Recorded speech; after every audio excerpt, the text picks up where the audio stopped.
So I have been addicted to the Nioh 3 demo for the last few days, and I need to talk about it. The demo offers players a glimpse into the next installment of the acclaimed action RPG series, and the demo introduces significant gameplay innovations while retaining the series' challenging combat and rich historical setting. Also, going forward, please forgive my pronunciation on things. I'm really bad at that stuff. Team Ninja has never shielded away from punishing its players. From the first Nioh all the way back in 2017 to Nioh 2 in 2020, the franchise carved out a distinct identity by mixing Soulsborne level difficulty with blistering fast combat, historical fantasy, and a rich loot-driven RPG system. At the latest State of Play, fans got a taste of the long-awaited Nioh 3 and the announcement of this limited-time PS5 exclusive demo, and it might just be the boldest evolution the series has done yet. Right out of the gate, the demo makes a powerful impression. It's lean, but dense, offering 4 to 6 hours of content depending on your skill and exploration depth. I mean, I've put about 10 hours into this and I still feel like I haven't seen everything. The demo contains two main areas. One's like a lush, sprawling mountain valley ravaged by war and yokai corruption, and the other's sort of like a dense, mist-covered coastal village haunted by spirits.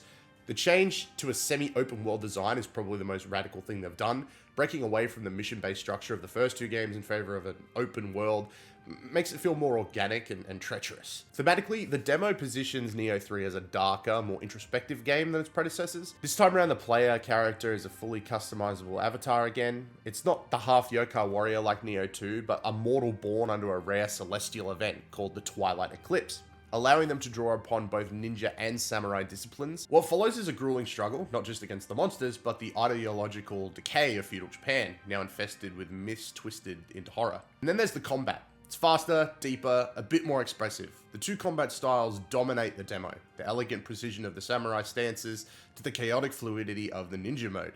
You can switch between them in real time, a mechanic that reinvents how players approach stamina, aggression, and spacing. Mastering this duality is key to survival, especially against the grotesque yokai that now possess some more advanced AI, punishing those who rely solely on muscle memory. Let's talk about the story.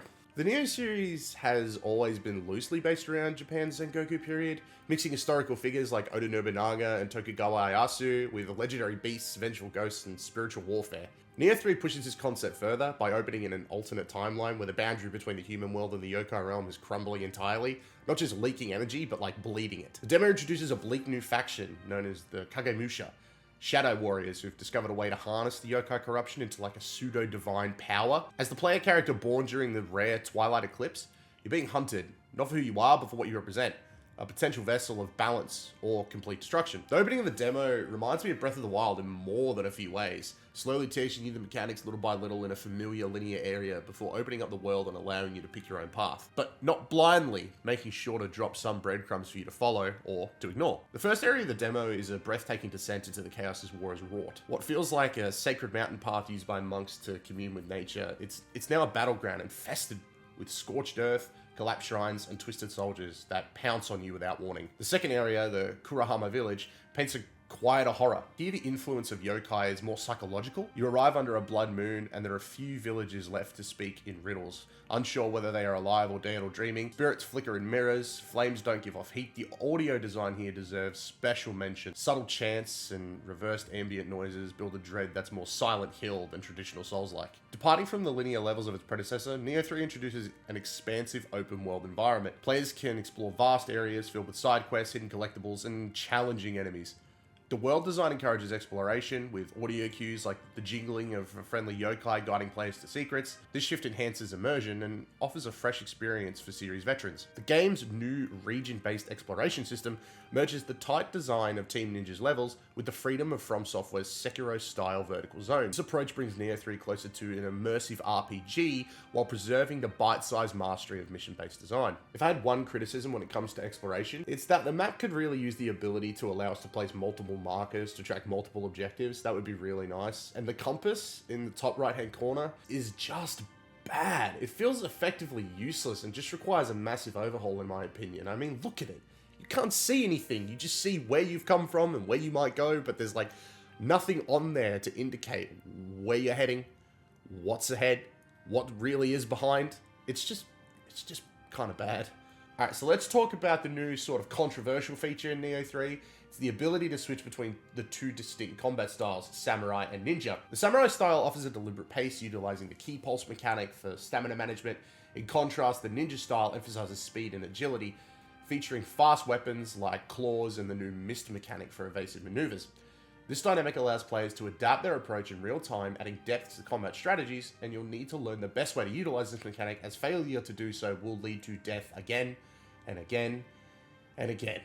The Nioh series has always been defined by its brutal combat, deep RPG systems, and highly customizable character builds. At the heart of that experience is its weapon variety offering, not just different damage types, but completely unique playstyles that influence everything from movement to positioning to how you engage with bosses and yokai. With Nioh 3, Team Ninja has taken this legacy to the next level, not only bringing back fan-favorite weapons, but invoking the entire arsenal with supernatural enhancements, hybrid weapon systems, and a tighter integration between combat tools and yokai mechanics. Now, why is this controversial? Because, unlike in the previous games, the switching mechanic now locks certain weapons away from you depending on the style you're playing. Now, you could ignore this style system altogether and just use it as like a weapon quick swap, but it's not really that simple. Look at it like this. If you're a fan of the samurai style, which is slower and more defensive than the shinobi, but really enjoy using the talons, and want to combine the two, but you can't, talons are locked away to the shinobi style. Problem the two previous games didn't have, allowing you to truly play the way you wanted in terms of combat. Now, this may only be a problem for returning fans, because I can see the style shift being a great way for players not to become too overwhelmed with everything going on, but I just thought it was worth bringing up. Now, speaking of the weapons, returning weapons such as the katana, dual sword, spear, and odachi retain their signature feel, but now include expanded skill trees, new animations, and deeper combo integration. Every weapon in Nioh 3 feels like a sharpened version of its previous incarnation, more fluid, more reactive, and more punishing if mastered. Weapons that were traditionally high risk, like the Kushirigama or the Fist, now include new mechanics, such as mid-air cancels, yokai burst counters, or spirit synergy triggers, allowing even more aggression and stylish play for those who dare. On the flip side, traditionally balanced or slow weapons like the katana have been enhanced with more defensive utility or groundbreaking tools, giving them better parity in PvE encounters. This balanced evolution ensures that no weapon is locked into a safe or gimmick tier. They all feel viable depending on how deeply you invest into their unique strengths. Yokai Shift is back.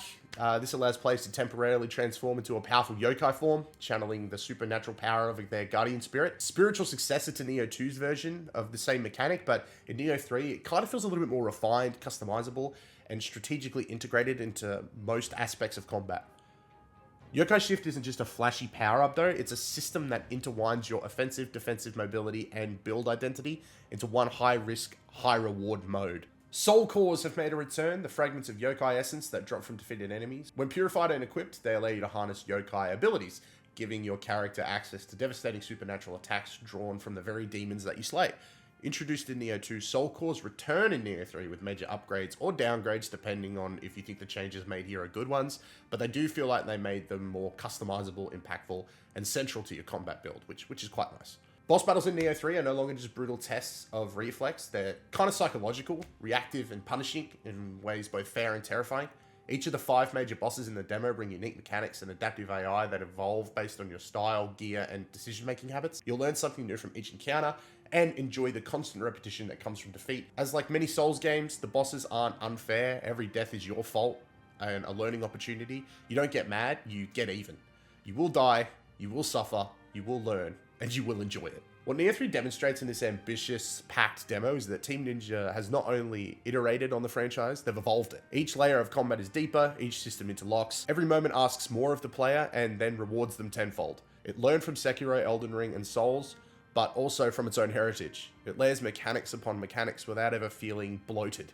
And more importantly, it's fun as hell. If the final release can deliver half of what the demo promises and expands upon its foundations, Nioh 3 could be Team Ninja's defining masterpiece. And believe me, everybody, I will be waiting. Thanks for watching, everybody. If you enjoyed the video, please do not forget to like and subscribe. I will definitely be doing a review for Nioh 3 when it comes out. Hell, I will probably be reviewing the entire Nioh franchise before it comes out. I feel like I need to dive back in before the third game comes out. But honestly, yeah, the third game is shaping up to be a real good one. And I really didn't think we would see Nioh 3 anytime soon. So the fact that it's coming, and it's coming very, very soon, it's got me very excited. But be sure to let me know what you guys think. Have you played the demo? Do you agree? Do you disagree? Be sure to let me know down in the comments below. I appreciate all the support on the videos, guys. I really do. It means a lot. So yeah, until next time, I hope your games be good ones, and I will catch you guys in the next video.